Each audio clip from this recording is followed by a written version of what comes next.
Fold your hands. చెప్పు ఏం చెప్పింది?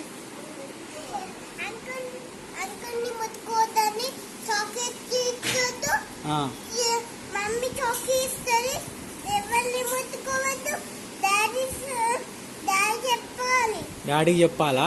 ఎవరైనా ముట్టుకుంటే డాడీకి చెప్పాలి. ఎక్కడెక్కడ టచ్ చేయొద్దన్నారు? బయట. ఇంకా ఇక్కడ ఇక్కడ ముట్టుకోవద్దని చెప్పిందా? ఎక్కడ చెప్పిందా? ఇంకేం చెప్పింది? ఇంకా చాక్లెట్ ఇస్తే తీసుకోవద్దని చెప్పిందా? ఇంకా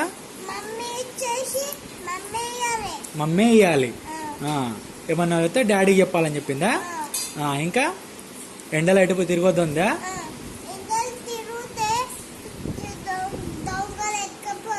దొంగలు ఎత్తుకపోతారా? ఓకే. చాక్లెట్ ఇచ్చి ఎత్తుకపోతారు కదా? ఓకే. టీచర్కి బాగా చెప్పినావా? టీచర్ ఇవాళ స్కూల్లో ఏమి ఇచ్చారు నీకు? ఇవాళ జ్యూస్ తాగిందన్నావు కదా? ఏం జ్యూస్? లెమన్ జ్యూసా? Okay okay.